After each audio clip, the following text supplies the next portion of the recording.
there's a good chance you're not getting paid. The world's biggest economy has run out of money. It cannot even pay its own staff because the US government has shut down. This shutdown has entered its 5th week.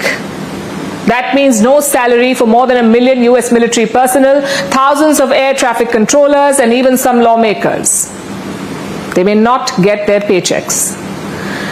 The US Department of War, that's America's defense ministry, has been forced to accept a donation just to cover salaries of the active troops on the front lines. We're talking about a $30 trillion economy that is struggling to pay its bills. Here's how America got here. Vice President Vance says if the shutdown continues, it could be a disaster. Look, it could be a disaster. It really could be, because at that point you're talking about people have missed 3 paychecks. They've missed 4 paychecks. How many of them are not going to show up for work? These guys are doing heroic things to make it work as well as it possibly can, but every single person that I talk to a word, they are worried that the delays are going to reach a point where it makes it very, very hard for the American people to fly. He called their work heroic, but even heroes have limits. Every missed payday erodes the safety net that holds America's aviation system together. The people guiding planes through the skies are doing it while juggling second jobs, debts, and growing anxiety. For now, air traffic remains mostly smooth. Flights are still taking off and landing, but the risk is rising. Fatigue, stress, distraction, all in one of the most demanding jobs in the world. Officials say a single misstep could cause chaos or worse. So here's where America stands today. The world's richest nation asking for donations to pay its soldiers, its air traffic controllers, unpaid but still on duty, and its government paralyzed by politics. This isn't about numbers on a spreadsheet. It's about people doing vital work without pay. In the heart of the once mighty American economy, something unprecedented is unfolding. Factories that once roared with industry now echo with silence. Downtown streets lined with glass towers hide stories of layoffs, bankruptcies, and a nation grappling with a new kind of crisis, one not of war or politics, but of identity and opportunity. For decades, the United States was the symbol of prosperity, innovation, and limitless potential, a place where the world's brightest came to chase the American dream. But now, that dream is fracturing. Inflation spirals out of control. National debt soars beyond comprehension. The cost of living has pushed millions below the poverty line. And as the world watches, something truly unexpected begins to happen. America's collapse has given birth to a new center of opportunity in Africa. Across the Atlantic, a continent once dismissed as developing is now rising with a different rhythm. Nairobi's tech corridors hum with innovation. Lagos construction cranes reshape skylines. Accra, Kigali, Addis Ababa, names that once barely registered on global financial charts, are now symbols of progress, ambition, and transformation. In the last decade, Africa has quietly prepared for this moment.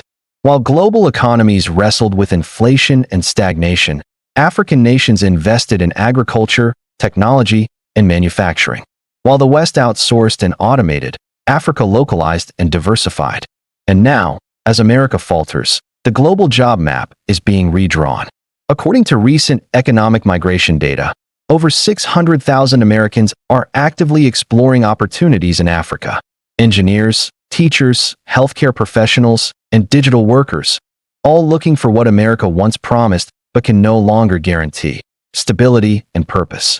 Companies in Ghana, Kenya, and Rwanda report record numbers of foreign job applications from Americans. And what's most remarkable is that this isn't just an economic shift. It's a psychological one.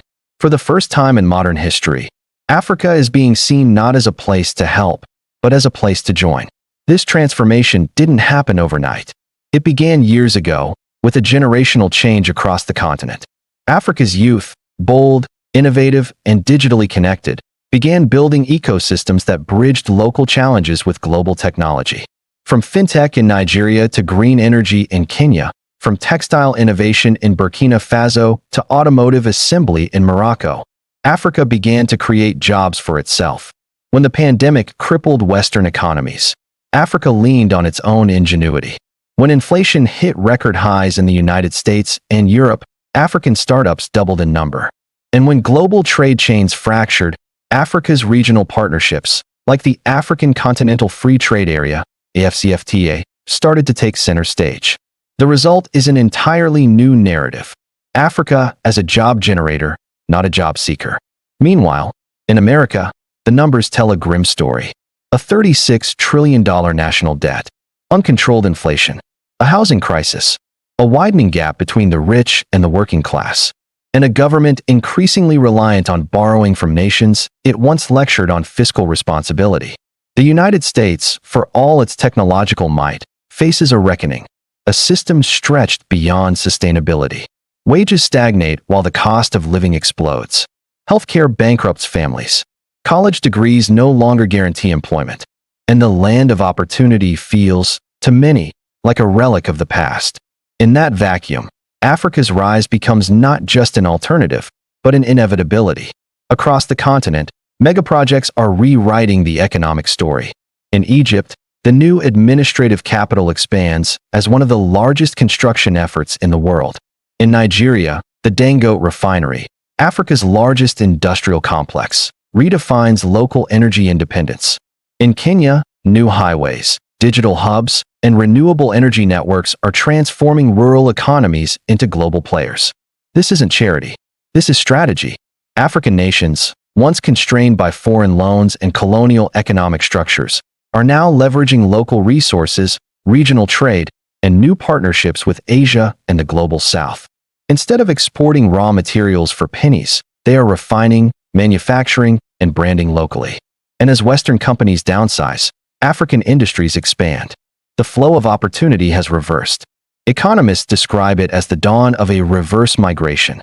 For centuries, the flow of human talent moved northward, from Africa to Europe, to the United States, to the supposed centers of progress. African nations, armed with education reforms, digital connectivity, and regional trade alliances, are building the kind of ecosystems that the West once monopolized. Startups in Kigali are attracting Silicon Valley programmers. Tech accelerators in Lagos are hiring European and American talent. Renewable energy plants in Mali and Ghana are offering engineers from abroad positions once unimaginable. The global workforce is no longer chasing America's dream. It's discovering Africa's reality. This moment carries profound historical resonance. Just as African nations once fought for political independence in the 20th century, they are now achieving economic independence in the 21st. Colonial debts are being renegotiated. Foreign military bases are being reevaluated. And foreign aid, long used as leverage, is being replaced by self-sufficiency. What the world is witnessing is not just economic change. It is a shift of power. Education is the quiet engine driving this transformation.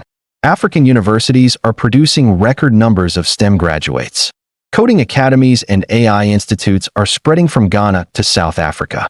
Entrepreneurs are solving local problems with scalable global impact, from fintech systems that bypass banks to healthcare innovations that reach remote villages. Meanwhile, in the United States, student debt continues to suffocate a generation. The contrast is striking. Africa is investing in youth potential, while the West is burdening it. And as Africa grows its educated middle class, global corporations are taking notice. Microsoft, Google, Tesla, and Amazon all are expanding across Africa. But this time, it's not about exploitation.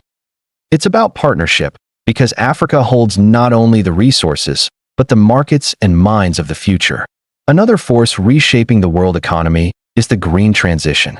As the world races toward renewable energy, Africa stands on untapped wealth. 60% of the world's solar potential, 40% of its cobalt, and vast deposits of lithium and rare earths essential for electric vehicles and batteries. For decades, these resources left the continent unrefined.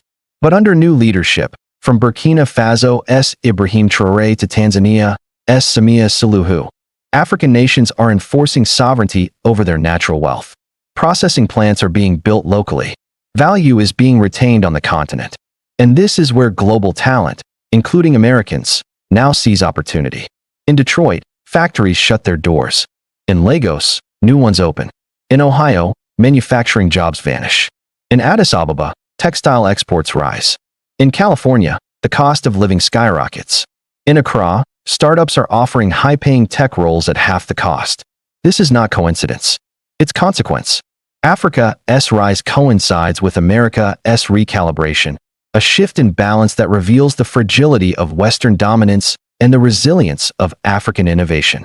The African Continental Free Trade Area, AFCFTA, the largest trade bloc by membership, is creating a unified market of over 1.4 billion people. For investors, that's the new frontier. For African entrepreneurs, it's liberation. And for Western economies struggling to adapt, it's a reminder, the future no longer belongs to one hemisphere. From fintech corridors in Kenya to logistics networks in Ghana, Africa is setting the rules of its own game.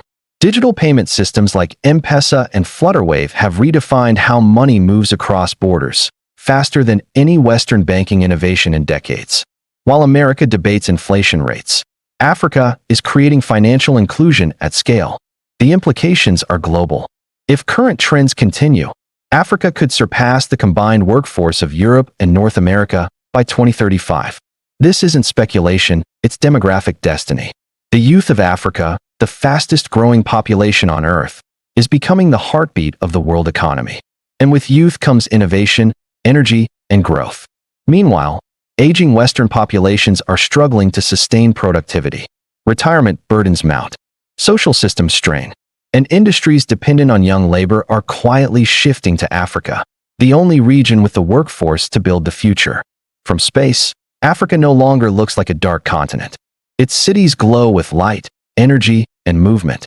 Each illuminated cluster tells a story of renewal, a generation reclaiming its power, industries finding new homes, and a global economy rewriting its center of gravity. What began as an American crisis has become an African awakening. The fall of one empire's certainty has given rise to another continent's opportunity. This is not merely about jobs.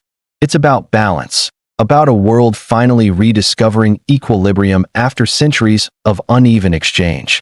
As America reckons with debt and decline, Africa stands ready, not as a replacement, but as a reminder that prosperity belongs not to the past, but to those who are prepared to build it.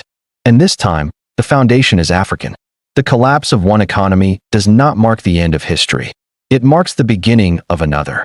And today, that beginning rises from Africa, the world's new job capital.